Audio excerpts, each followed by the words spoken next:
महाराष्ट्राचं दैवत, रयतेचे राजे छत्रपती शिवाजी महाराजांच्या पुतळ्याला बीजेपीचा दुपट्टा, बीजेपीची टोपी आणि बीजेपीचा जे आहे चिन्ह असलेल्या कमळाचं दुपट्टा टाकण्यात आला तिथे भंडाऱ्यामध्ये बीजेपीच्या कार्यकर्त्यांकडनं, जे उमेदवार आहेत त्यांच्याकडनं. हा सरळ सरळ आचारसंहितेचं उल्लंघन आहे आणि अशा पद्धतीचं उल्लंघन झालेलं आहे, असा अपमान झालेला आहे. एक तर महाराष्ट्राच्या जनतेचा अपमान केलेला आहे बीजेपीच्या लोकांनी.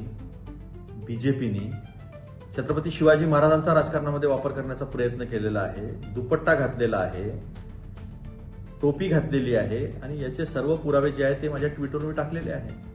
निवडणूक आयोगाने त्वरित त्या उमेदवाराची उमेदवारी रद्द करावी, बीजेपीवर ऍक्शन घ्यावी कोड ऑफ कंडक्टनुसार आणि दाखवावं की निवडणूक आयोगाला कणा आहे.